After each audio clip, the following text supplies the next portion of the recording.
Hi, I'm Caro and I share advice and tips to make families more stronger. And today I want to help you understand what's really going on with your preteen and how to reconnect. So lately, this is what I'm going through. I have an 11-year-old daughter and things are changing so fast. And so I had to do some research about preteens to understand what they want and how to live with them in harmony. And so I decided to share some wisdom with you, and I want you to know that you're not alone in this and you're not doing anything wrong. In fact, these big changes are not only normal, but they're a sign that your child is growing in a healthy way. So this is not just a phase that we have to get through, but it's a journey of your child discovering who they are. And today I want to share with you what is really happening inside your preteen, and we're going to look at the key changes they are going through so we can move from being confused and frustrated to being clear and connected. Now first, let's talk about why it feels like you're losing them. I know this stage can be painful for us as parents, and it can feel like a real loss. You might find yourself thinking, where did my sweet kid go? Or are they rejecting me? When they push for more independence or share secrets with their friends instead of you,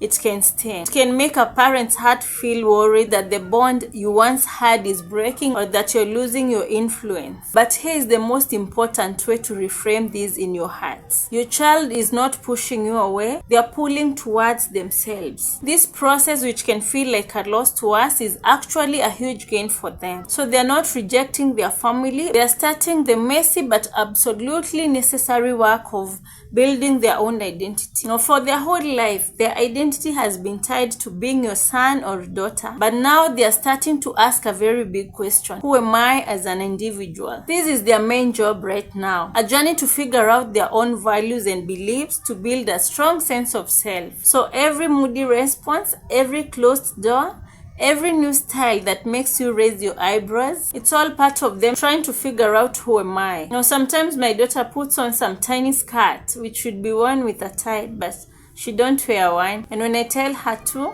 she either removes the skirt or wears a tie, but halfway and half. Now, understanding what your preteen wants changes everything. Their behavior is not a personal attack. It's a part of growing up. You haven't lost your child. You're just being introduced to a more complex, independent person. And now our role changes from being their director to being their supportive guide. And now let's talk about the science of a preteen brain. I had to do some great research on this. Now, to truly grasp the changes in your preteens, it helps to know what's happening inside their brains and their bodies too. This is not just about attitude, it's about biology. Now, there are huge renovations happening on their inside, and their behavior is just the noise from all that construction. Now first, let's talk about the brain. Their brains right now is going through a massive reorganization. The part right behind their forehead is getting a complete overhaul. Now you can think of it as the CEO of the brain, because it's in charge of planning, impulse control, reasoning, and managing big emotions. Now here is the important part. That CEO is not finished developing yet. And in fact, it won't be fully mature until they are in their mid-20s. So expect a lot during this time. At the same time, the emotional part of the brain, that is the limbic system, is kicking into high gear because of all the new hormones from puberty. So what you have is a brain with a powerful supercharged emotional engine, but with brakes that are still being built and aren't even reliable yet. So this explains so much. That's why they can be so emotional one minute and seem perfectly fine the next. It's why they might act on an impulse without thinking about what happens next. Now, their ability to control their own reactions just is not fully there yet. And on top of all this, their bodies are being flooded with new hormones, which can start for many at around age 11. And these hormones don't just cause physical changes, they affect their moods, making them more sensitive and irritable. So when your preteen overreacts to a simple request, it's not because they are trying to be difficult. It's because the hardware for emotional control and thinking about the future is still under construction. And knowing this helps us empathy for what they are going through. Now believe me, they are also just as confused by their own feelings as you are. Now that we understand the why, let's talk about the how. So how can we support them? Now let's look at their journey in 3 main shifts that are all happening at once. Now shift number 1 is the social self-discovery. So this is the first and most noticeable shift. And as a preteen mom or dad, I guess you have noticed too. So this is when their world revolves around their friends. They always want to be around them. Like my daughter will always want to be outside the gate playing with her friend. Now have you noticed that shift? Please share with me in the comments. I'd love to know. For years you were the center of their universe, but now their friends are. Fitting in with their groups feels incredibly important because it is how they explore who they are outside the family. Now you will notice that if your preteen don't have friends to play with, they may become more private and pull away from other family members and spend more time in their bedrooms or on the TV or a phone. Now this is not a rejection of your love, it's just that their primary audience is not their peers. So how can we help? Number 1 is don't compete. I know as a parent, your first feeling might be to feel hurt or to compete with their friends for attention, but please resist that. Instead, get curious and show that you care about their social world. Ask questions like, what do you like most about your best friend, or what was something funny that happened with your friends today? Now this shows them that you respect their life and it makes them feel more likely to share it with you. Number 2 is be their safe place. But the world of preteen friendships can be very dramatic.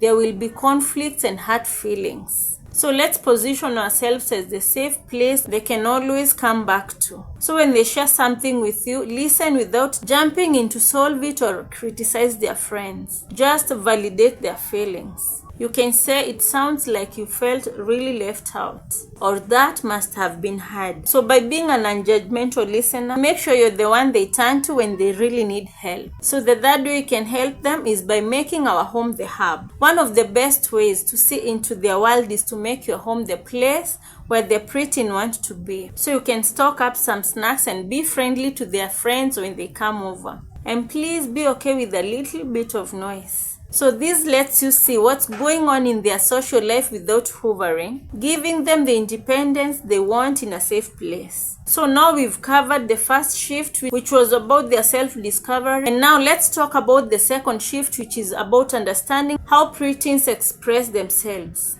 Now your preteen is trying on different hats to see what fits. 1 month they might be all about skateboarding, and the next they are learning to play a guitar. So this is not them being flaky. It's a very important part of them figuring out what feels right. Now remember my daughter telling me she wants a YouTube channel about crocheting, but recently she now wants one about cooking, and I'm expecting these shifts a lot. So what does this look like?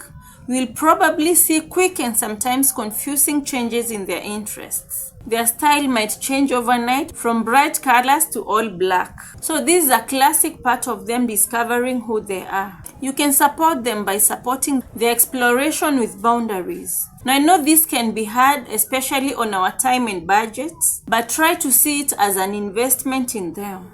Now let's set clear rules and budgets, but inside those lines, give them the freedom to explore. Now of course we have to pick our battles. Now things like safety and school are non-negotiable, but their hairstyle or a band t-shirt probably is not the hill to die on. Now giving them the freedom over their appearance is a great way to support their growing independence.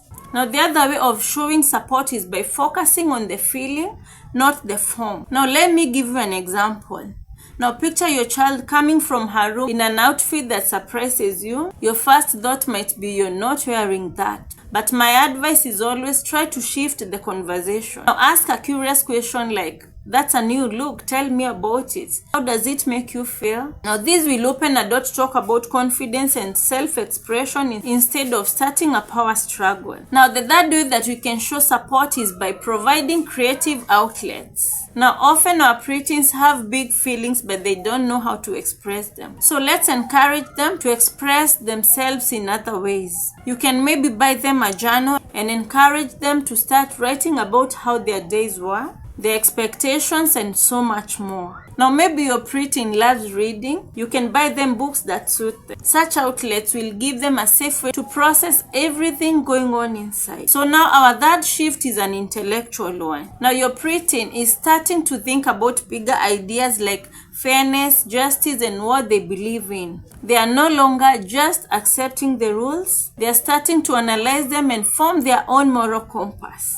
Now they might even start to question rules you've had for years, always asking why. Now they can be very good at pointing out, like asking you why you're always on your phone. Now this is a sign of a growing mind, not just defiance. You can help your preteen by welcoming their questions and have discussions with them. Now this is our chance to share the values behind our rules by saying something like, "That's an interesting point, tell me more about it. Tell me more about why you think that's unfair." Now as parents, we can set boundaries for being respectful, but creating a space where they feel heard shows that you respect their growing mind. When we connect our rules to our values, it helps them understand and gives them a model for building their own values. Another way that you can help is by using everyday moments to teach them. This is so important, and I've used it and I love it. Let's say, for example, you're watching a movie together and something happens. You can use that example from the movies, news, or things their friends are going through. Ask them questions like,